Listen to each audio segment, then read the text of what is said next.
I never knew. Yeah. All right. Unless you want to update something that I would just renew it through the by sending the old one back. All right.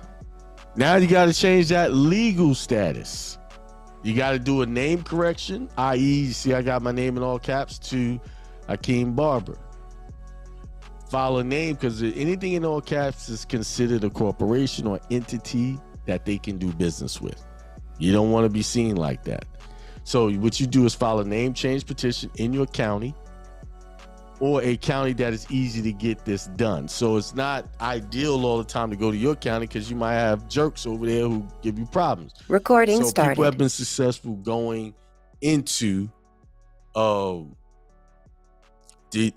another county and getting it done.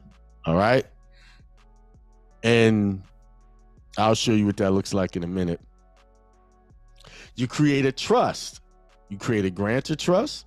This trust will process 1041 recruitments.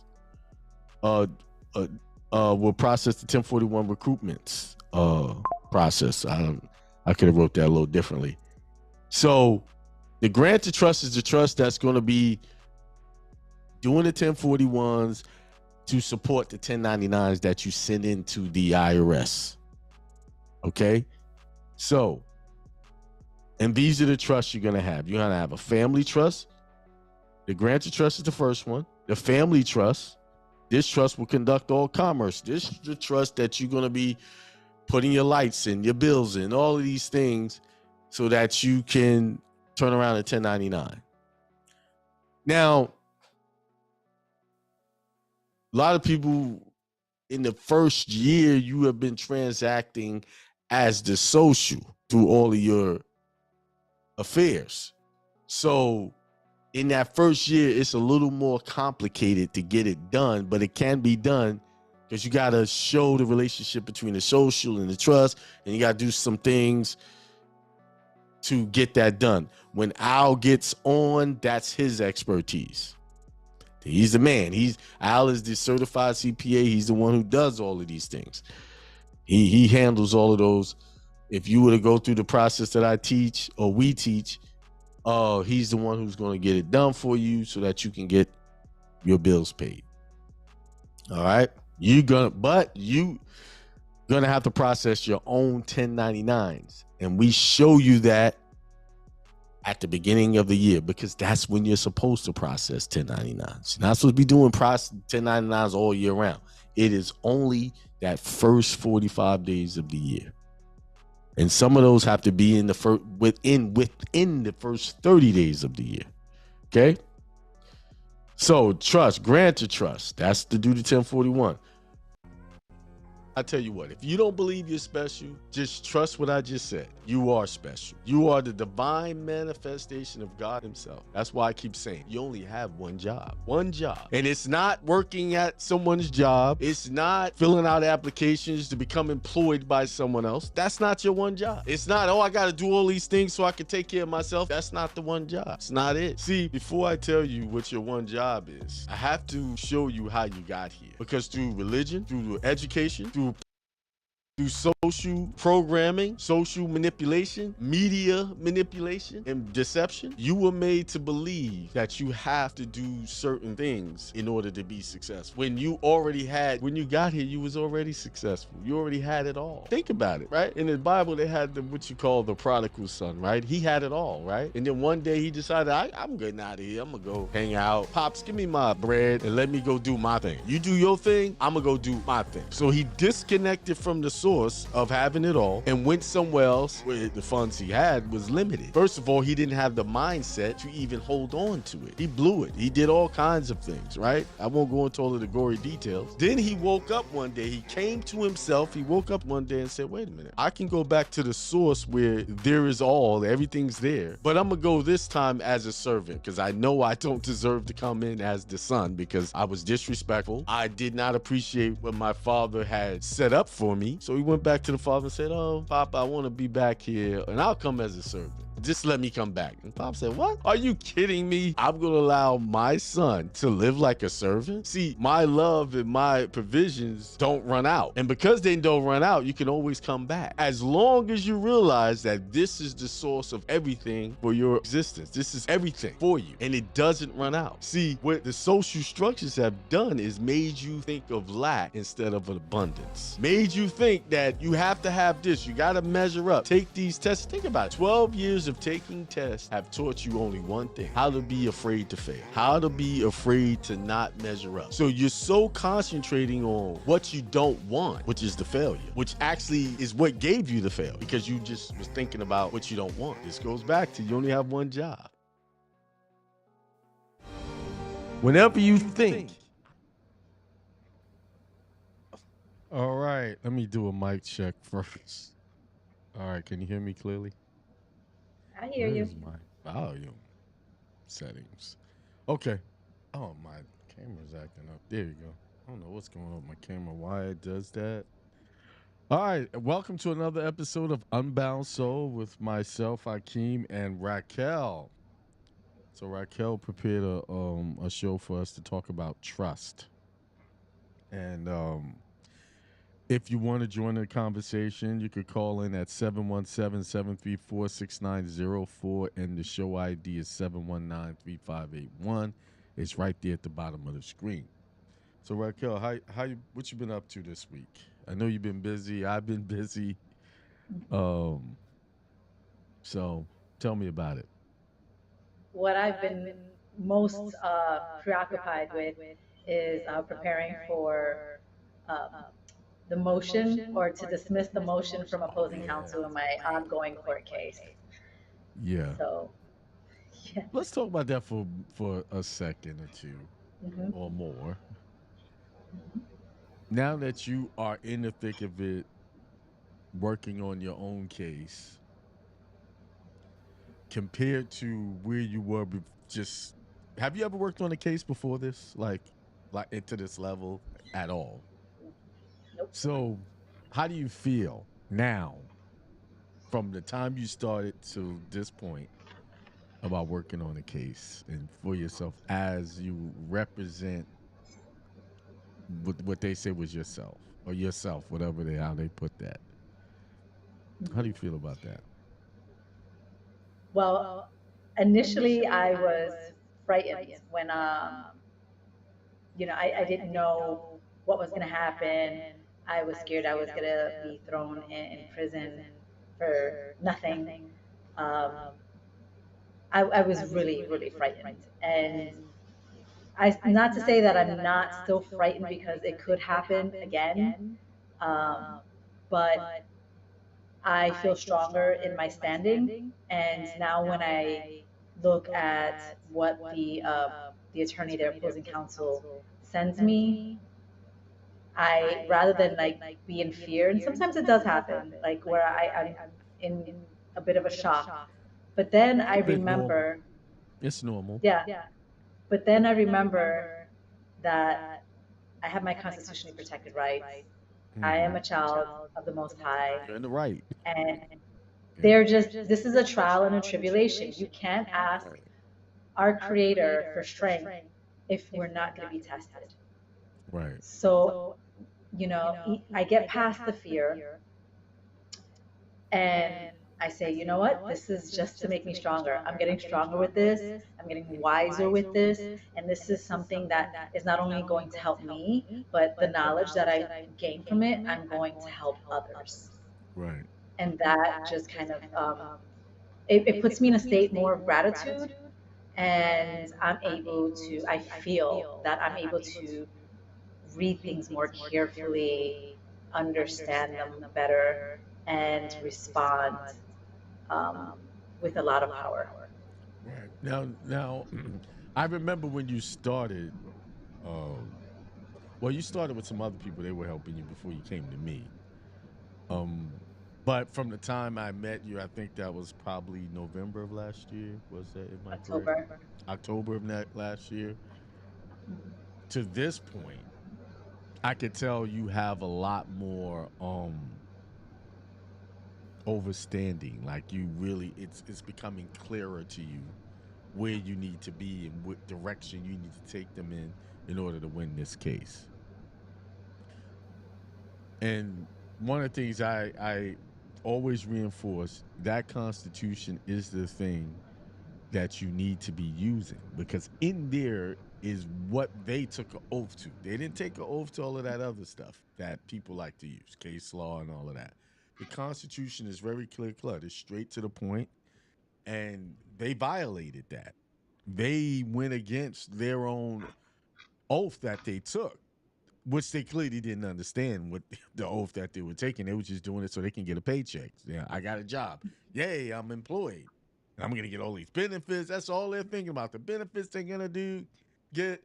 They're not thinking about, hey, I just took a job that requires me to follow this document.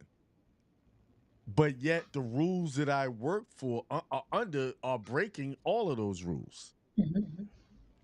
So I could tell that you are feeling more empowered and confident in what you're doing. I didn't read through it thoroughly, but just at a glance from what you presented when I first met you to now, it's a whole different ball game where I have the confidence that, you could handle it pretty much. Because once you have that foundation and you know the direction you can go in and you stay on that direction, Mhm. I think a lot of times why people lose or they just give up because they're going in too many directions. The direction is the Constitution. Did you violate what part of the provision did they violate? And this is it. Mhm. And you've been in a deposition and you cornered one of those officers and they was like, why do you keep talking about this thing? They called it a constitutional rabbit hole. Right. Like you took an oath to it. I didn't. I'm not the one who took an oath to it. You did. Mhm. So you're getting upset with me because I'm holding you to your word or your oath. Mhm. Mhm. But that just shows you how brainwashed they are, that it doesn't mean anything to them because no one ever pointed to them the consequences of their actions. Right. Um, So and in the deposition, in one of the depositions, one of them admitted, I have barely any training in the Constitution. right, openly, like I don't know anything. They were like, I don't know anything I about was it. Like, shocked. right. I'm like, oh my God, did they even discuss this with their counsel? Well, because the council But don't think about it either. They listen. The average lawyer doesn't know how impactful the Constitution is. They don't. Mhm. They don't think nothing of it. Because think about it. If you're going into the courtroom and it's never brought up, and every day you go to the courtroom, that Constitution is never brought up. It's like it doesn't exist in their world until you come along and you say something. They're like, "What? What are you talking about?" And you know how people, when they don't really understand something, it becomes something that they want to dismiss and not talk about right away. Mhm. Mhm. But here you come, keep throwing it at them, like, because why do you keep talking about this Constitution? I'm not a lawyer. What it has nothing to do with being a lawyer. It has everything to do with it's the document or the trust indenture that governs how they should operate. Mhm. So a lot of people. Oh, and I've heard people, oh, they're not following the Constitution.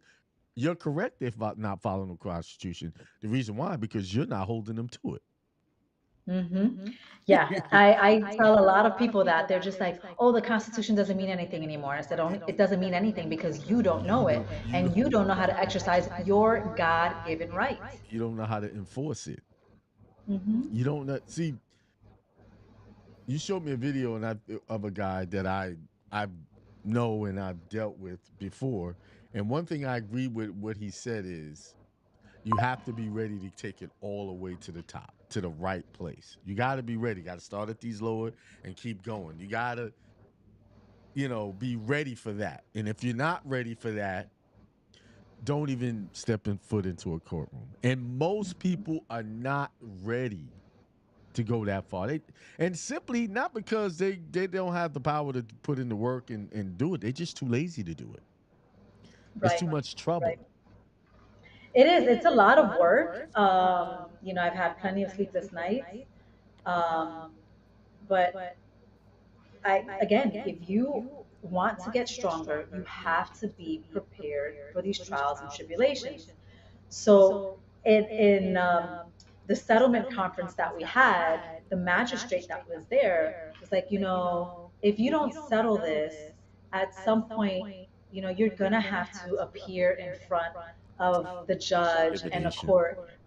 Right, exactly. Just trying to play with my game, with my head, and the thing is, I don't want to be alone with opposing counsel or with one person.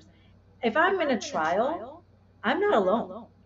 It's like when you're alone is when they're going to keep on harassing you because they feel like they have that control. It's kind Mm-hmm. of like the predator who has, their prey there and they keep on, they keep on, they keep on. Now, when you're in a trial, it's totally different. You have the jurors. You can bring your family and your friends that you can keep your eyes on.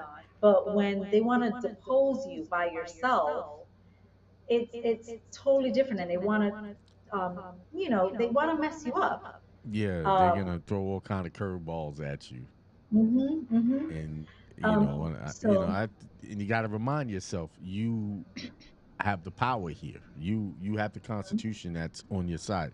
Someone asked, "What kind of cases?" It's a civil lawsuit. That's what it is. We're not going to go into any specific details because it's an ongoing suit, and we don't want that over the airways. It's a civil lawsuit against the powers that be on a traffic stop. Period. Um.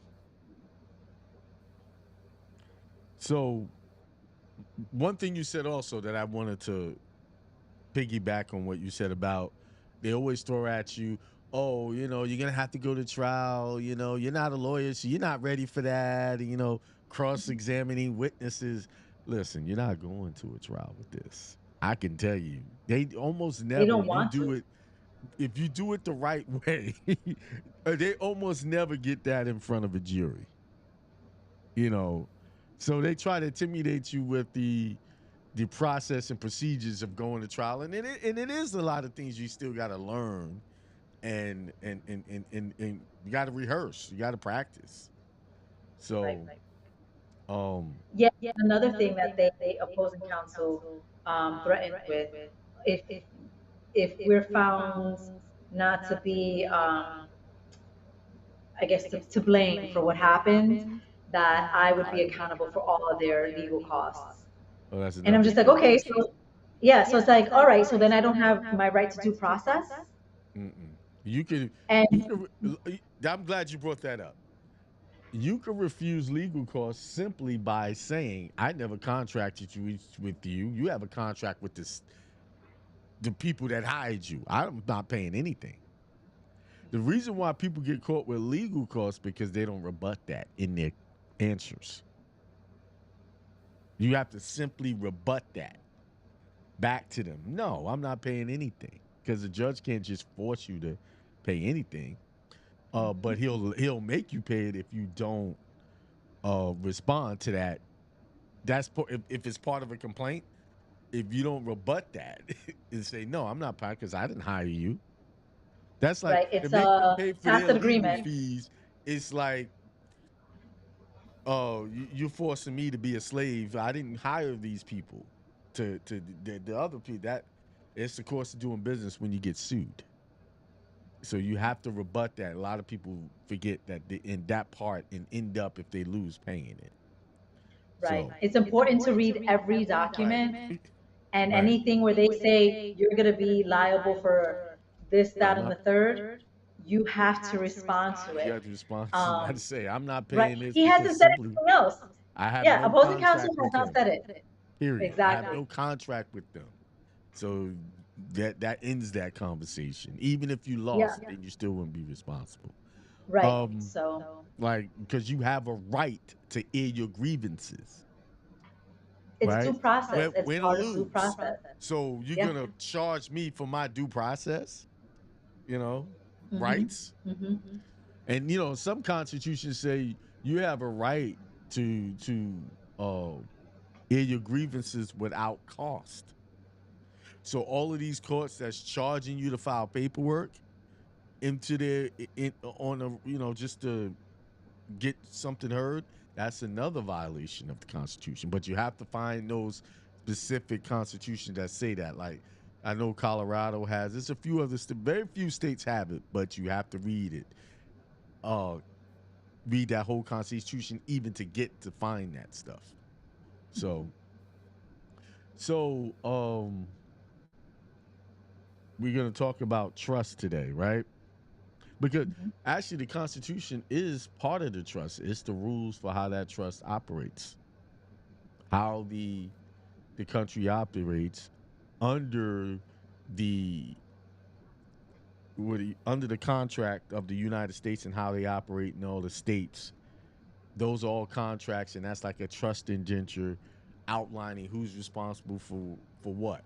And you have different levels. You have the legislative, you have the criminal, you have the civil. You even have a provision for voting. How they gonna vote? How elected officials are gonna um take their oaths specifically. They have to do it exactly like that document says. All right, so trust. I had something else I wanted to talk about, but it escapes me right now. That kind of on the topic of trust, but so we're gonna talk about trust. We know that's important, and I'm gonna let you take the lead on that. So, trust, a lot of people don't know about it. We think it's only for the rich, Mm-hmm. and it's for everyone. I looked at how many times trust was mentioned in the Bible.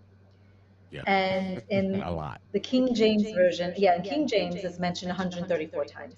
Mm-hmm. Um, in New Language Translation, I believe that is the NLT, it's mentioned 188 times. Mm-hmm. Right? So that's, and then you have to include the Apocrypha. So if you include the Apocrypha, Gonna that have it's way going to be more. even more. Right. And so people just think it's just this document that the rich use, and it's basically your contract with God. Mm-hmm. And that's what people have to remember. It's just like on the dollar bill. What does it say in the dollar bill? In God we trust. And that In and the God, crazy thing, the government is doing the right thing. They're doing according to what the Bible their says. God. They're Well, they're doing it for their their God. God, they're doing it. While we're Hmm. failing and having problems, we're not doing that. We're not doing setting up our protection. So the government treats you like a heathen because Like a you're not priest. there. Think about it, like a priest. Mm-hmm. So You think we need an intermediary, right, intermediary when we right, don't. Hmm. right. So if you don't have your structure set up, they're gonna assume that position and take it over and handle you according to the rules of their membership, aka their codes and statutes. But go ahead. Yeah, so there are two Bible verses that are very important, Mm-hmm. right? So the first one, I will say to the Lord, He is my refuge and my fortress, my God in who I will trust. Mm-hmm. We are not supposed to trust in the government. Mm-hmm. We are supposed to trust in God, Mm-hmm. right? And then there's certain rules we have to follow with God, which is one of them, basically just don't be an asshole, which a lot Right. of people just are. Right. And then Psalm 118, 8, it is better to trust in the Lord than to put confidence in man. Mhm. Simply put. Right. Now, let me ask you, based on society today, do you think most people trust in God? Even though they might be very religious people that go to church every day, what do you think most people are doing out here? They believe more in the government. There's there's true faith and there's religiosity, Mm-hmm. right? Religiosity is the dogma. You got to have a priest, you got to have a pastor, You have to have an intermediary. Mm-hmm. And, the government will take care of us because that's what they tell us. Mm-hmm. And, Right. we've been brainwashed that dollar bill and God we trust, but then it's on fiat currency. Right. So there is that subliminal messaging.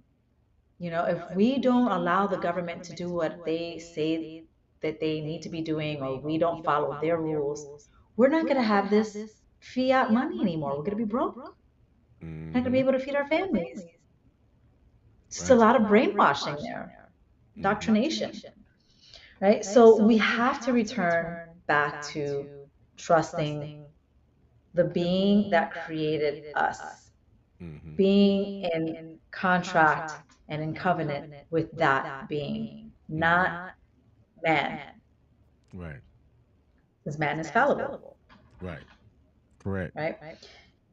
So for me, working with children and working with so many families, I see how so many families are vulnerable and dependent on the government, scared of the government, being told what to do by the government, whether Mm-hmm. it's certain injections, certain medications, or even getting help for your child.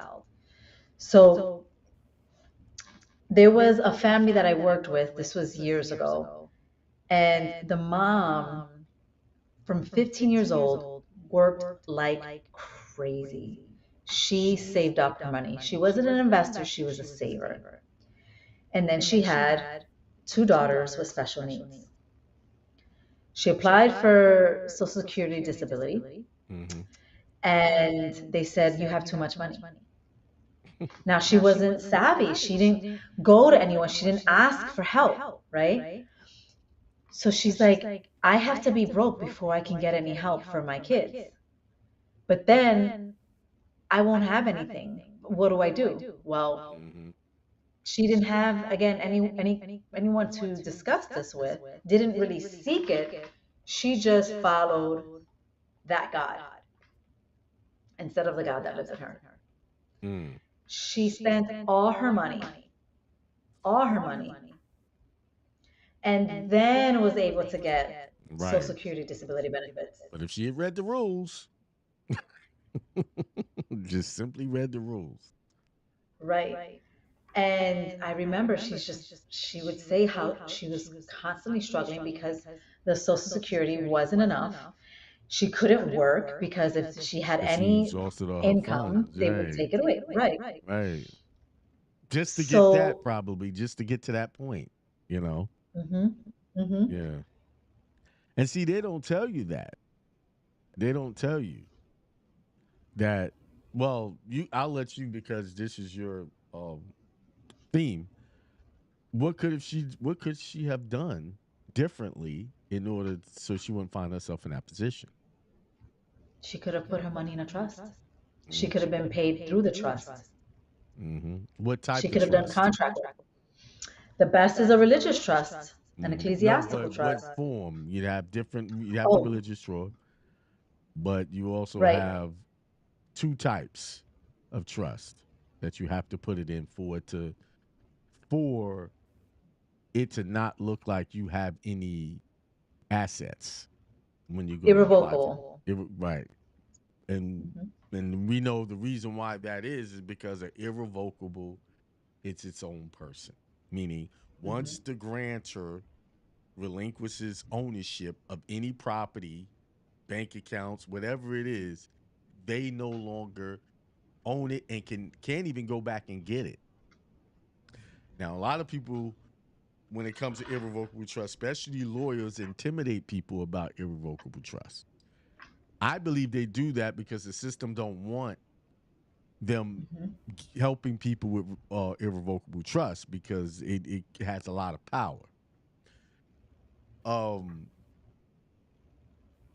Lawyers like to intimidate their clients by saying, "Oh, once you put it in it, you can't get it out," and they don't finish that sentence. They don't explain it. Oh, you just can't. And people, well, I don't. And people so locked in on owning stuff, it's mine, that they get intimidated and they don't do it.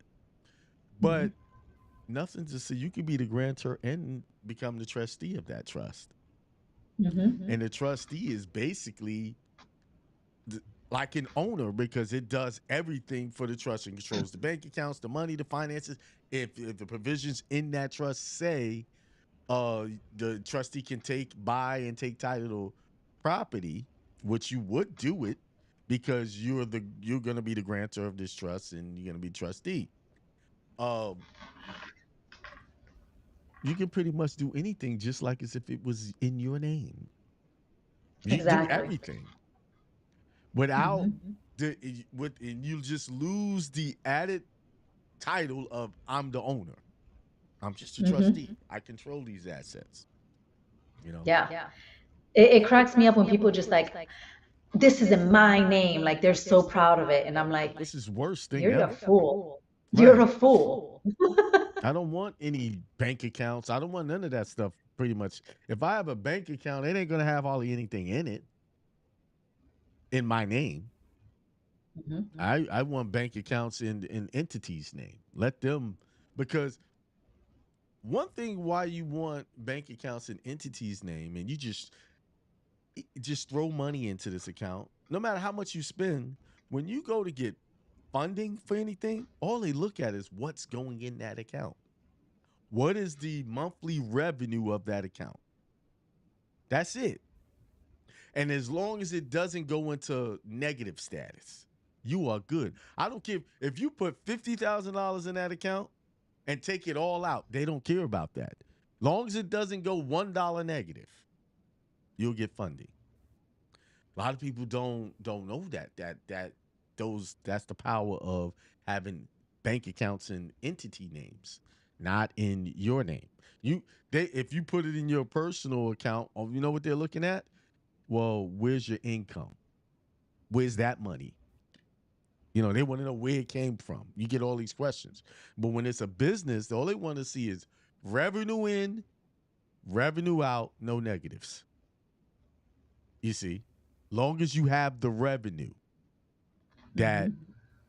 drives them into committing to you to give you some money. So people really are not being taught that.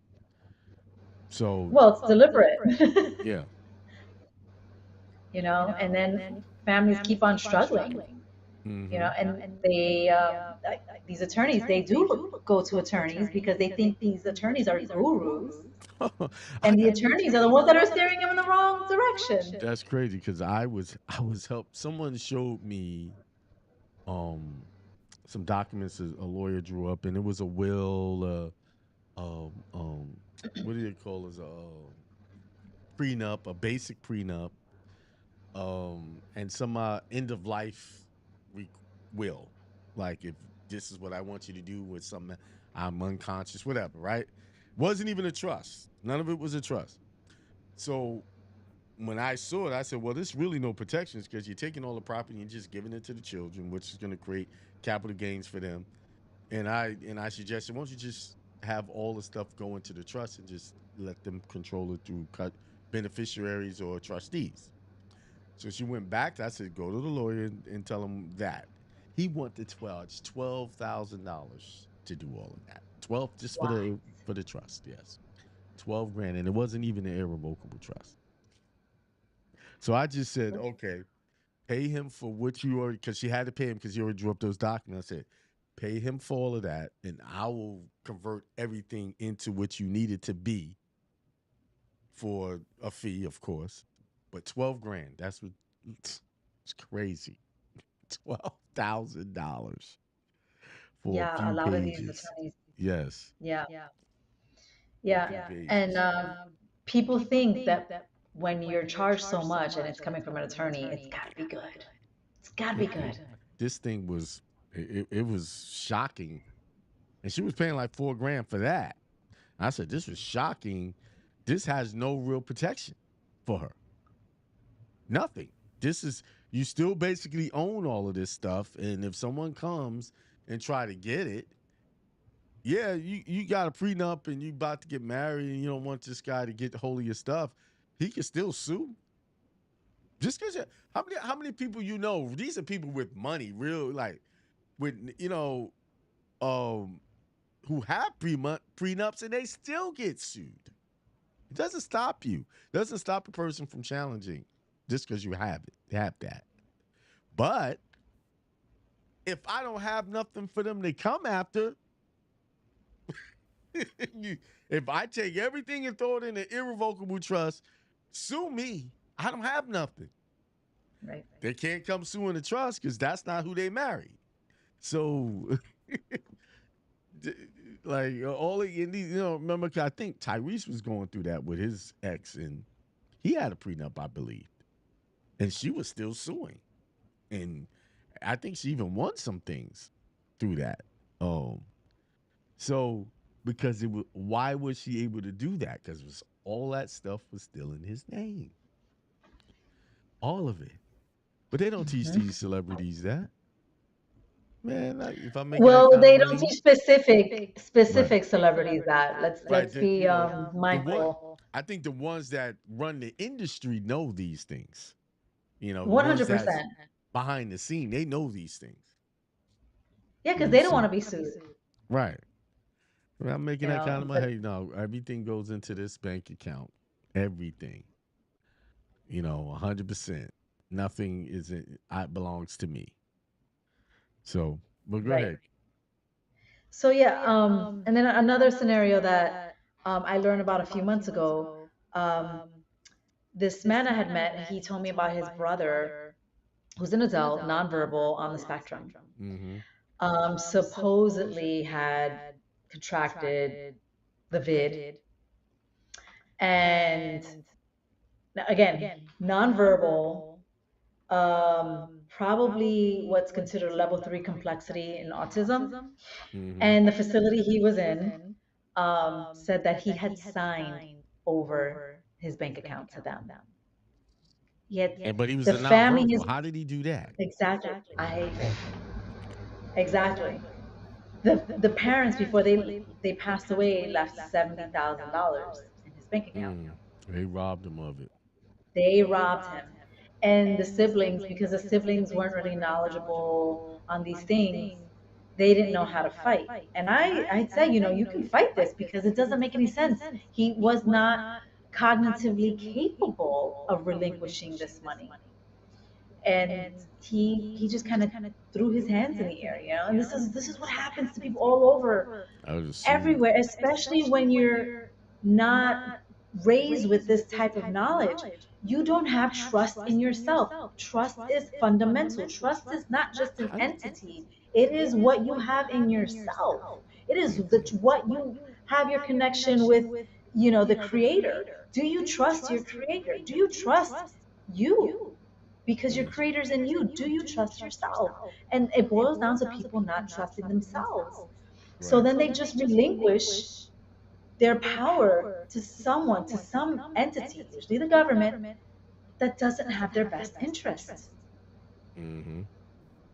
And And it's like what you had. the government does that all the time. That's they Yeah. were stealing property from the natives years ago, but they do it now through nursing homes and when people get sick. Right. So yeah, with the They'll natives, they put them immediately in. people people worry about CPS for children, but you need to worry about CPS for adults because that's the ones Yeah. who come in and they go to do these emergency proceedings in the court and gain ownership and guardianship over the people in these private without giving the family notice of anything. Next you know, the only way they could have took over that account is someone had to go in and do a judge had to sign off on that. He couldn't really sign off on that, and then someone had to notarize it. It's not a simple process to get somebody's bank account and for them to be able to go in there and get it. But It's a they are in legal cahoots. procedure. Yeah, They are it's in a legal cahoots. procedure. Yeah, because they're gonna take his money and they're Uh-huh. gonna split it. Yeah. Right. Exactly. So people really do need to trust themselves Mm-hmm.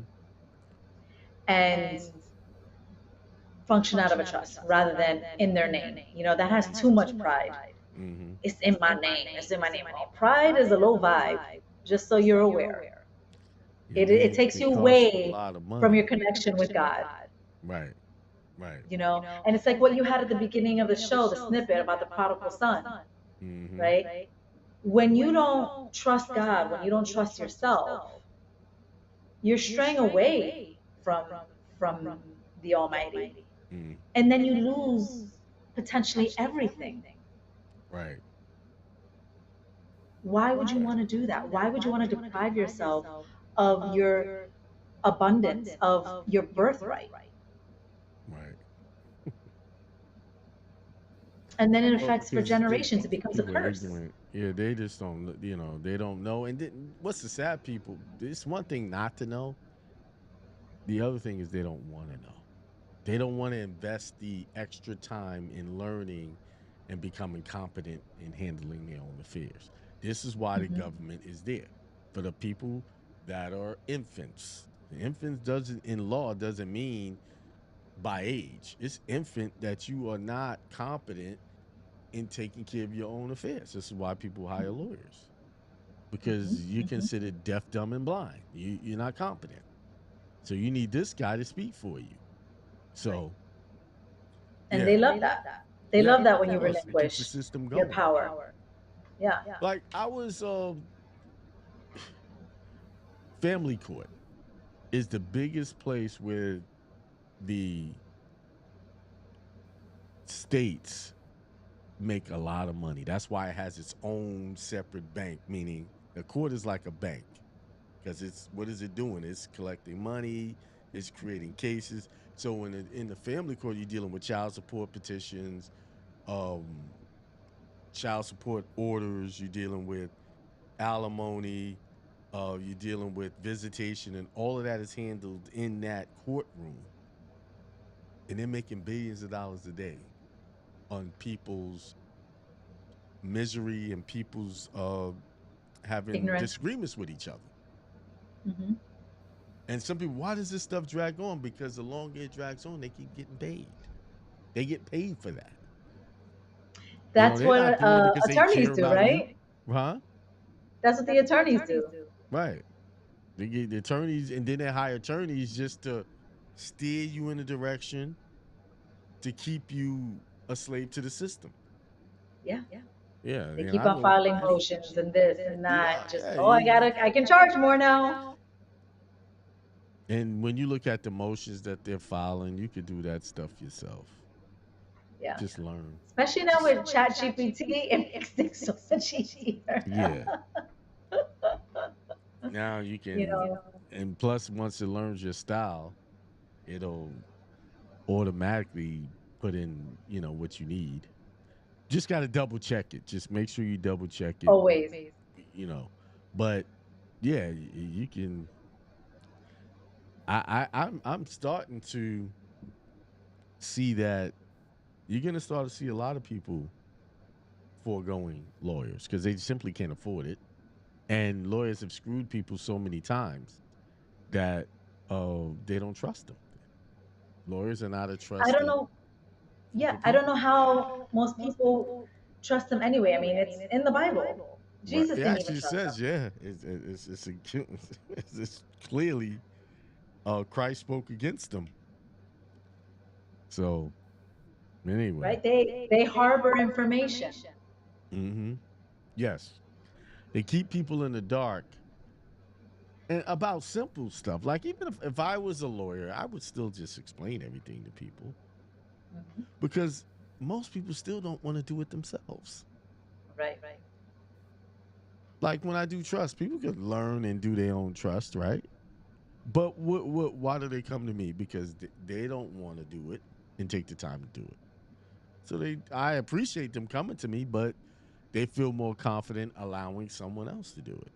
You see, Right. that's At just least you're not hitting them over the head. not like dude. So $12,000. it'd be 12 grand. I'm like, wow, man, for a couple of If you were pages. charging 12 grand for the trust you do, Yeah, man, I'll be good. All I need to do is do a couple, 5 a year. I'll be good. But there's people who are but charging $10,000 for stuff. and they're not even that great. I've never charged 10 grand for anything. Never, Yeah. never. And no, I they mean, not. They just pay for this stuff, and mhm. they didn't get their money's worth out of it. No. And then if you question them, if you have questions on it, they get offended. Um, yeah. And the thing is, I do three trusts. You get a personal trust, you get your main trust, and if you do the church goes along with it. And for the price, sometimes I think I'm too low. What happened? What did I do there? Something Yeah, happened. I don't know. It just switched. I didn't do anything. Yeah, my face was like Then it huge went. on the Yeah, screen. it got huge, and then it went back. I didn't do anything. Maybe we need to stop talking about these lawyers. They They're calling up the listening. government. Yeah. So, since you've done so many trusts, can you highlight at least five benefits of a trust that everyone needs to be aware of? Because this is so important, like, especially with Five. everything that they're doing. Well, it's more than five benefits, but uh, well, just start off how you started with the situation with the woman and Mm, not being able to get those benefits. The one benefit is if she would have put her all of her assets into a trust 5 years prior to her applying for those benefits, she would have been able to get the benefits and still have access to those funds as trustee of that trust. Or not beneficiary, she would have to be as a trustee. Because if she's a beneficiary, then that's considered she's getting funds from somewhere else. But if she comes in as trustee, which controls everything, she's not the owner. Um, right. And the 5 years is for the Medicare look back. right, for the Medicare look back. Exactly. So she can get medical coverage from the government, but they do a 5 year look back. Now, in the case of like her, I would have structured, I'm gonna get to the benefit. I just want to add this while I'm thinking about it. Mm, She People don't understand you can make another trust the beneficiary. So you have the main trust, and then you can make another trust be the beneficiary of whatever's that trust is holding. So you can, there's so many ways you can do it and create so many layers of protection. The second benefit is if it's an irrevocable trust and say you have, which a lot of people have trouble with the IRS. I don't, there's not many people who go through a whole lifetime of working and don't have some issue with the IRS. So if you get into an issue where the IRS wants to take money and confiscate bank accounts, or the state's the worst when it comes to that. But all of your bank accounts is in your trust name, they can't take that money. They can't touch that. They can only take from the entity or the that has the problem with them. So that's one of the reasons why I moved in the direction of trust, because I did have a problem with the IRS, and it was on the state level, and they went into my personal bank account, took the money out of that, and I had a sole proprietor account for my barbershop. They took the money out of that because it was a sole proprietor. Although it had a separate mm, EM, but it was a sole proprietor. So it's like it's a disregarded entity. It still looks like it's me. So, but my accounts that was like a LLC, I didn't have trust at the time. They couldn't touch that, and that's where most of the money was. You see, so the third benefit is you don't look like the owner of everything. You when you on paper, it goes back to no one. If somebody's suing you, you have nothing they could take from you, and it creates an anonymity when it comes to your assets. And the fourth benefit is acting as trustee for your stuff that you put in the trust. You still have the benefit. Like my car is in the trust. I drive it like I'm the owner. But when they pull in, like if the cops come behind me, they're not seeing my name. They're seeing a trust name. And the mm. likelihood of you being pulled over when it's in an entity name is lower because when cops pull people over, they want to write tickets and they, oh, this is him, and they get your whole history. But if it's in a trust name, that's an entity. You don't it's too much trouble for them to deal with that. Yeah, they want it easy. They want They want a it easy. an easy cash cow. Right. And if you get fancy with your name, use some type of quasi governmental trust, like you use some close to what looks like official title to them. You create a buffer between you and Yeah. the law enforcement when you have your property in entity names. And Yeah. Do whatever you can to kind of make it a little bit confusing. They're not gonna investigate it. They don't even know a lot of times their own job. Most of the No. time, I should say. So And the fifth benefit, you get to pass property down to your heirs without them taking ownership as well. They get to control it just like you do, but they don't own it, and it stays in that. It can stay in that trust, mhm, and be passed down. If you wrote your trust, say it goes to the next trustee, and they do whatever. So the benefit of all of that is, hey, I'm passing things down, and I'm not creating liabilities as I go along. right. You There's so avoid many ways to do probate. trust. Right. You and oh yeah, that's the main benefit. That's six. You avoid probate. Where you have to wait. Probate is a long drawn out process where you have to wait until the government or the state says you can have full ownership of whatever's left over from an estate. You have to wait to their permission. We're done. But if it's in a trust, it doesn't even go into probate. It has Right. nothing because it's not part of that person's estate. So Yeah. And see, these are things people should know like the back of their hand, in my opinion. Trying to see here. and one other thing, when you're creating a trust, you should also have a pull of a will. Meaning, it's ideal that you catch all your assets and put them into the trust during your lifetime, but something might happen where you took ownership of something in your name and you didn't have time to get that paperwork done. If you have a pull of a will, it's a provision there that says that anything not in this particular trust at the time of becoming incapacitated or becoming deceased, that all of that stuff automatically goes to the trust. That avoids probate after death, after your passing. So those are extra things extra precautions, which a lot of I have yet to come across legal people who even offer that, to tell them that. Yeah. Because that pull of a will is like, boom, let's catch all the things that wasn't caught. So anything that's not in that trust and it is the property of that deceased person, it automatically is supposed to go into the trust. Automatically. So And that I'm thinking means they don't bank do that. accounts, everything goes into the trust. You just avoided probate. Right. And I think they do that because then Well, if you're at the end of life or close to end of life and you see these things are not in your trust, you think, oh, I have to add them to my trust. And they're saying, okay, we got to do a whole new trust. right. They got to do a whole new trust or it got to go through probate. Right. Now families fighting over it. Hmm. You see? And they make more money.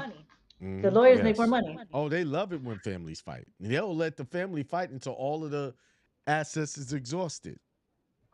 They do. This is the Actually, game they play. that's actually in one of the books you recommended. I was reading it and I was like, oh my goodness, how the lawyer made it where the family was dependent on them. And it was the lawyer that took most of the money that Because the he's parents charging. left. Right. Right. And if people think the lawyer is their friend, no, he's in business for himself. He's there to make money. And he's Yeah, gonna no, try, because these cases don't the come lawyer will every take them day out to for dinner. right, huh? They'll take him out to dinner. Oh, let me Mm-hmm. take you out to dinner. And then you see, he's my friend. He treated me to dinner. No, he just used your own money to take you out Hold to on. They dinner. said you were echoing. Hang on. Let me fix that. I know what the problem is. We didn't do our this shit. All right, there you go. You should be good. All right. Yeah, they and that same thing with this one person I was talking about in the will that he did write up. He put himself in there as the person that they would use once she passed. Right? He put himself as a recommended person. And people signed away for that. Hmm. So that's but when you're intimidated and you don't know anything, you'll fall for stuff like that Well, because a lot of people are easily intimidated, the system has especially now. programmed people is you got to have a lawyer, you got to have a lawyer, that's to keep them in business. You can learn this stuff and win even better than they can do for you because you are the true party interest. You know what happened, but you have to. It's mandatory. It's mandatory that you learn these procedures. It's a game. And you got to know how to play the game. If you go in there not knowing to play the game, you're playing. You're not gonna be successful. I Hmm. had one bad experience in court, and it was simply because I listened to what people told me to do instead of reading and studying for myself. And when I started reading and studying for myself, I picked up on it pretty quick. And that reminds me, I want to go back to something we talked about earlier. I said that would never happen to me again. And I realized all these people that I thought was some people I should listen to, I come to realize I shouldn't have been listening to them from the very beginning. They didn't even know how to comprehend any of the rules they was reading. And when I started slowly picking all that stuff apart, when I stopped working with them, oh, all hell broke loose. But how can you be upset? I wasn't reading anything I wrote on a paper. I went straight to law and read it. This is what it says right here. But what I wanted to mention was when you first started doing your case and you started reading the Constitution and reading these different codes and statutes in the beginning, how hard was it for you when just trying to comprehend that? Well, the Constitution's pretty simple. Right. It really is. Um, but it was the jargon that they were trying to throw at me, Mm-hmm. um, where I lost focus, and that's what they do. They cause you to lose focus. Your mind is kind of hazy, so you really can't see what's so simple right in front of you. Right. Right. So yeah, it was just especially like the Fourth Amendment, the Fourth Bill of Right. It is super simple, Right. but Right. people So overcomplicate it. compared to your understanding then to now, it's night and day. Because once you focus on where you stay focused on where you need to be instead of letting them throw words at you, throw motions at you that sorry, um that take you off balance. Um so always somebody calls at the wrong time. Um let me see. They their job is to throw you off and get you to chase stuff Hmm. mentally. Hmm. And and I kept reminding you, don't pay. That's what he's supposed to do. He's supposed to try to distract you. Don't even pay attention to that. Yes, you got to respond to it, but don't let it feel like that's gonna win. He's Right. really they're flailing. They grasping at straws and they throwing stuff at you because they're so arrogant in their education that they think you're one of those ones that they can beat because I have my degree. This society has taught people to seek validation through paper, through a Hmm. certificate or a diploma. That's what this society has taught people. I got my diploma. Give me my, give me the pat on the back and like, okay. Most of the millionaires in this country don't have college degrees. They don't. So if a college degree was an indication of whether you were going to be wealthy or not, we should have a whole lot more people wealthy. Mm-hmm. We do now. Because if you go and you study all of the guys who really made it big, they don't have those degrees. Bill Gates, Steve Jobs. I think he had a degree, but um, I'm not sure. I forgot what his credentials was. But when I worked at the World Trade Center, I worked around a lot of millionaires, and some of them had GEDs. Well, because they were independent thinkers. They Mm, trusted themselves. GEDs. And the guy I worked for, Frank Balcastre, he had a GED. And how he got his money to be able to work at the commodities exchange, he sold neckties, simple neckties on the street, just walking around selling neckties. And he used to buy them wholesale. And he said, he showed me how to price them. He said, you open up the tie, there's stripes inside the seam. For every stripe means $1. At this time, this is back in the late 80s, early 90s. I had a tie on. He opened it up. He said, "See the stripe? For that stripe, that means the store only paid $2 and you paid $10 for it." So that's why he showed me how they price ties, and that's all he did. He sold ties, and he saved his money, and he leased his seat at the commodities exchange. People don't understand that those seats are like real estate. And they trade those seats too. They trade them. They go up in value and they trade them.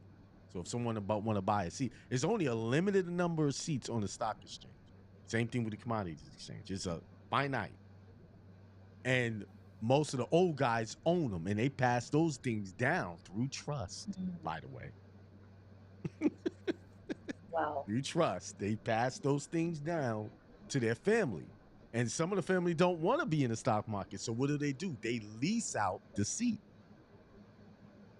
to people who can't can't even afford to buy them, or they because a lot of them won't sell those seats.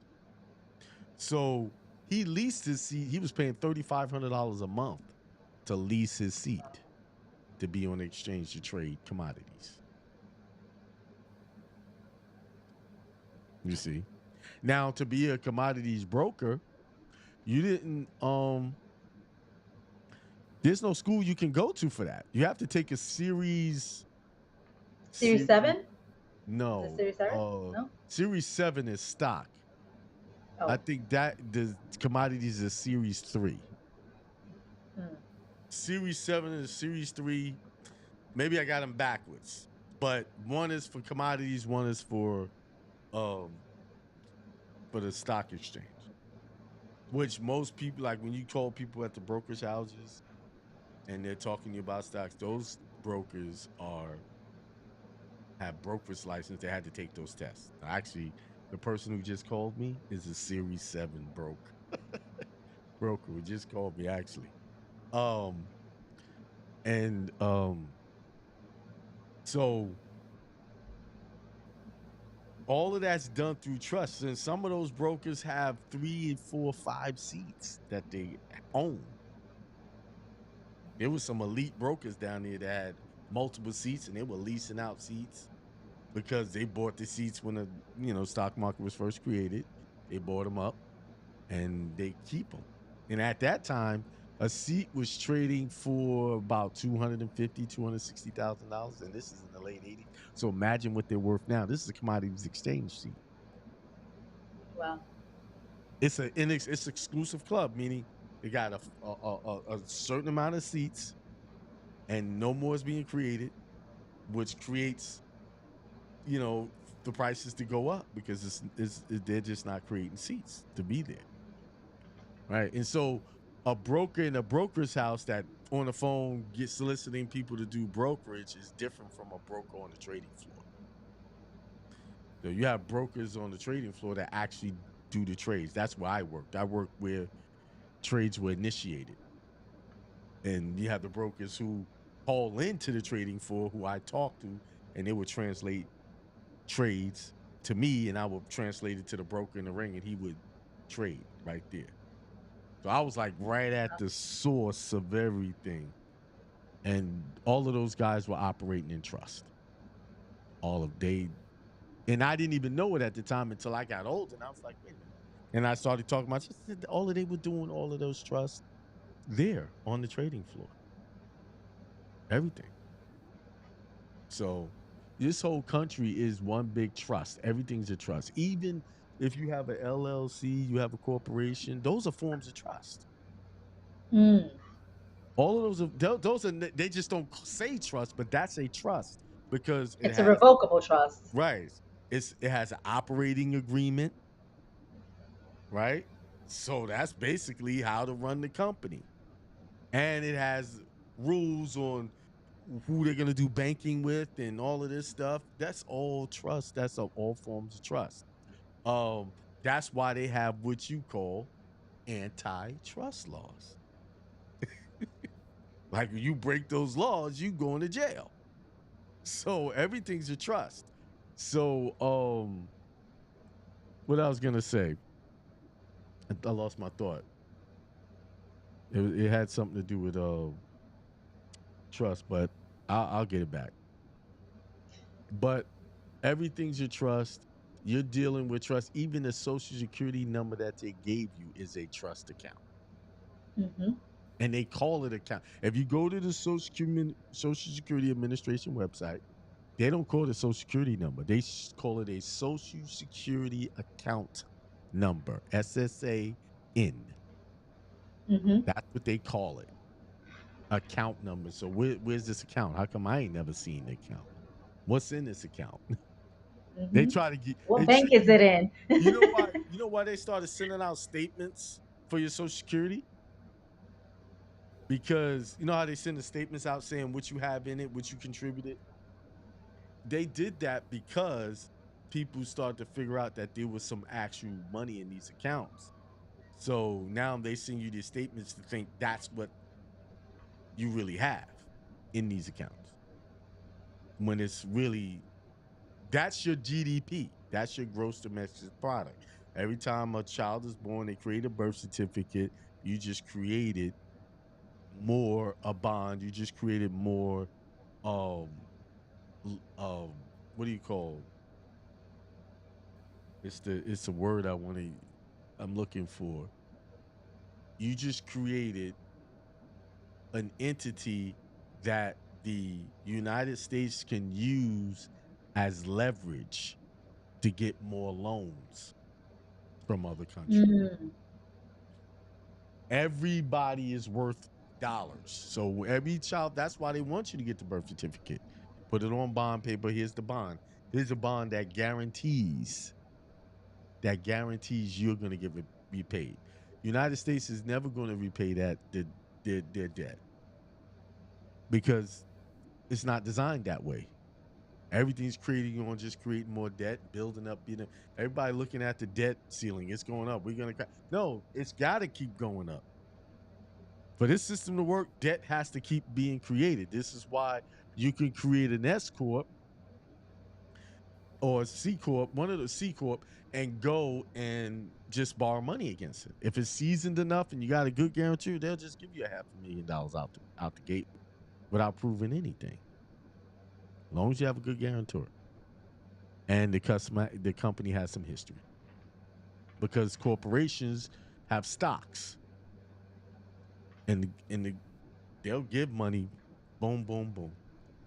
And what companies do, they borrow that money and take that money and invest in it. And through the investments, they pay back the loan. But at the Hmm. same time, it doesn't look like they're creating any revenue because they took loans out. Loans is not considered income according to the IRS. That's why people like Elon Musk, they don't take salaries. They just They go buy stock like you have stock options or stocks, and they borrow against. They use their stocks as collateral, borrow against, and they live off that. So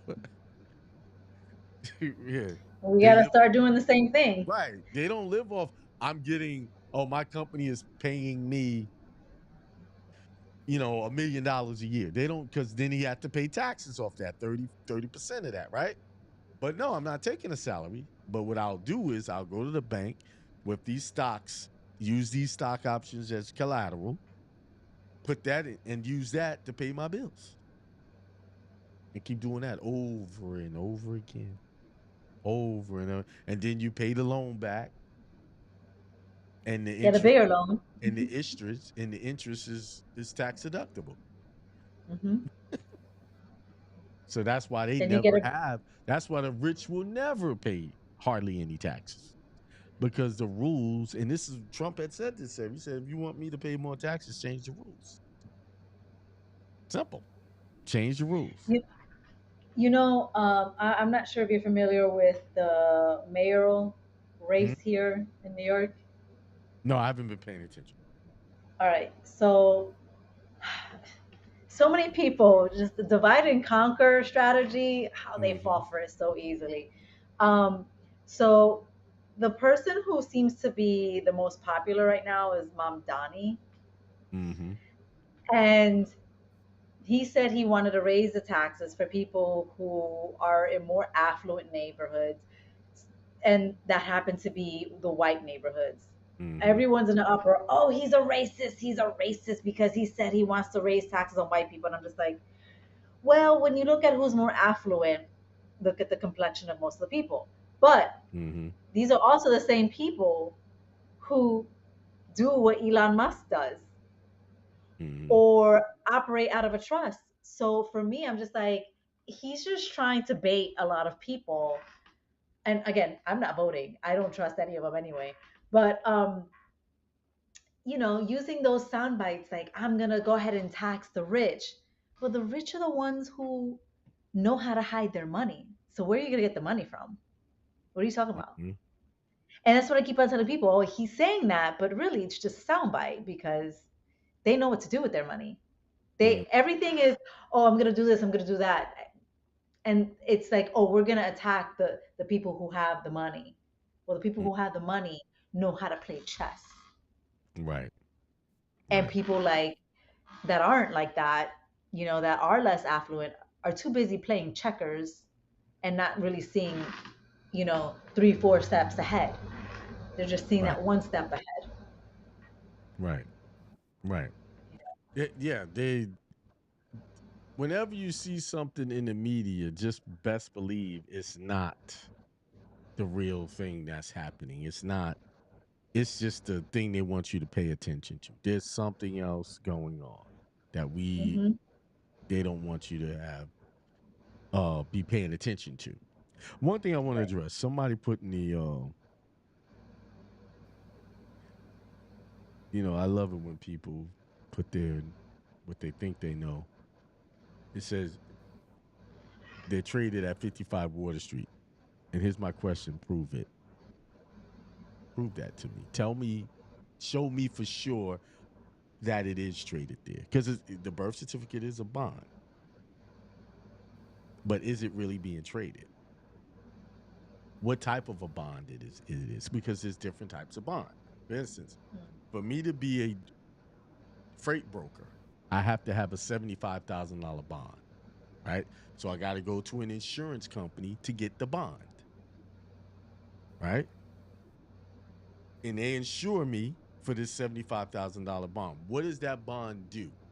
That bond says if I don't perform or I don't pay one of my drivers who go do a job, go deliver freight for me, and I don't pay them, they go to my bond and file a claim and it pays them against the bond. Period. See, that's when what people always follow. And he said, that's just what I heard. Want to go in there. That's what he heard. You don't understand. There's different types of bond. So the birth certificate is a bond. So it's a performance bond, meaning that that bond guarantees the labor of whoever that name is.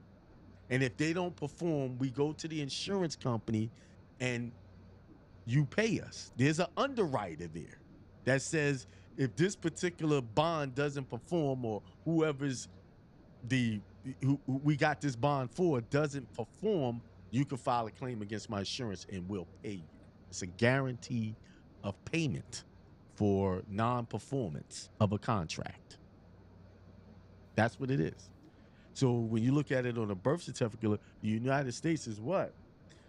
Creating these bonds and creating guarantees. So, well, if we don't perform, if we don't pay you back, you can file a claim against this bond and you get your money that way.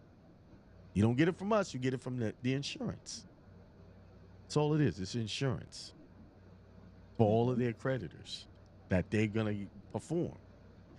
And that's why new bonds are created. They want that bond every day. They're pumping out these bonds, bonds, bonds, bonds. So we're living off the borrowed credit from people 20, 30 years ago. That's what it's about. So it's all insurance. So are they being traded? I don't know for sure, but I don't think they're being traded. I don't believe it's being traded. I think it's all insurance, guarantee of performance of a non-performance of a contract. Period. That's what it's for.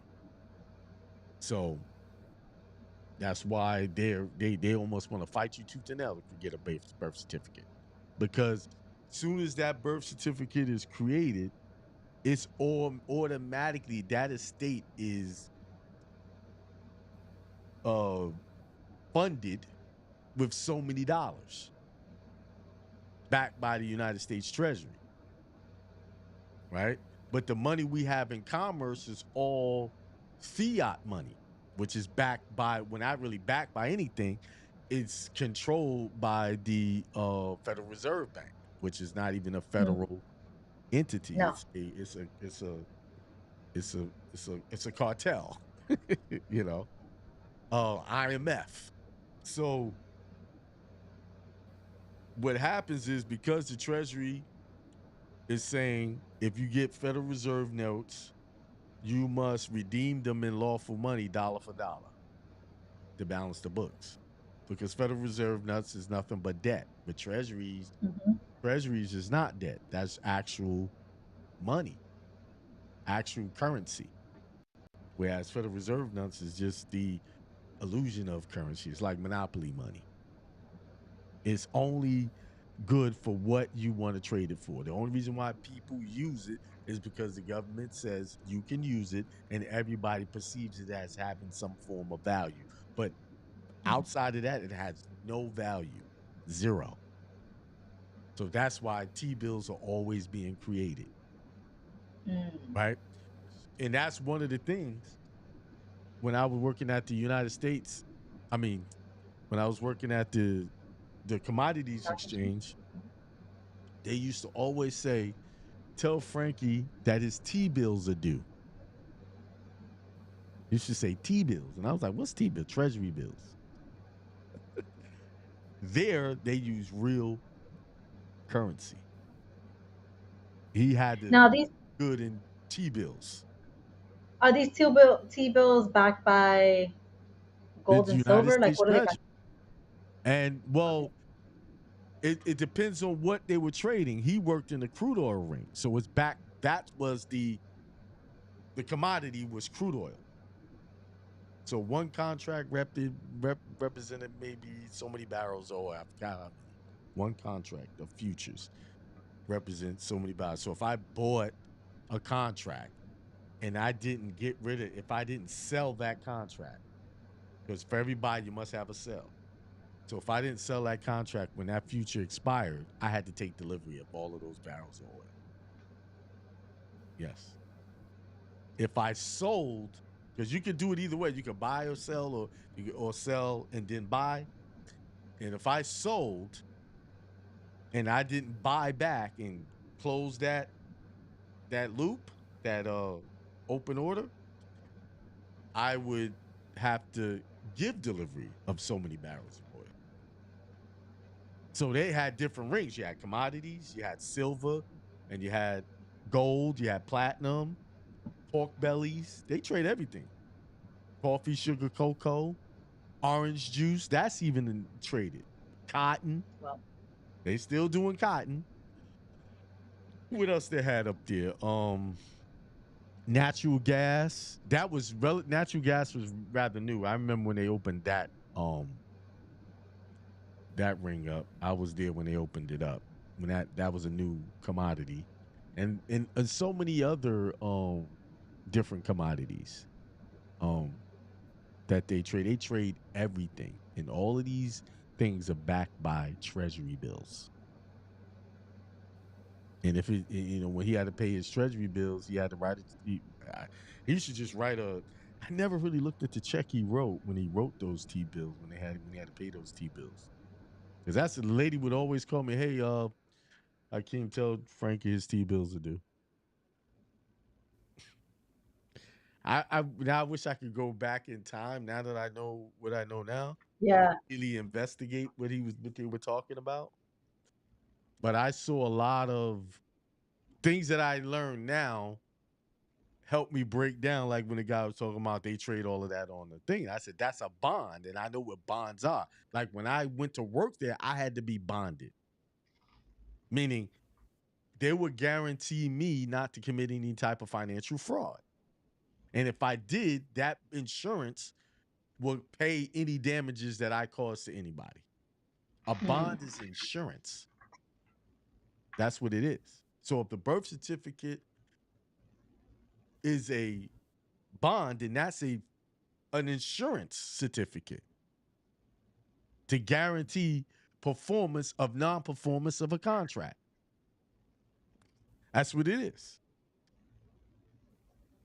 So,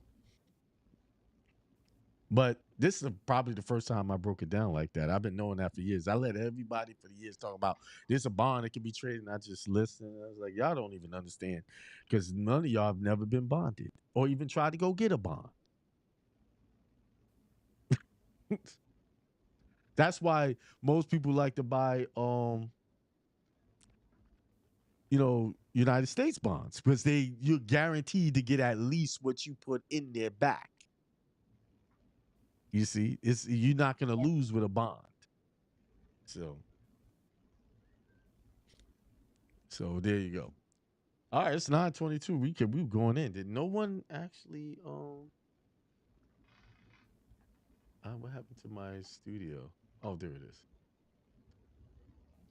Anyone write in? Any more? Yeah. We got it. I'm gonna have to advertise this more for people to call in. Yeah. Yeah.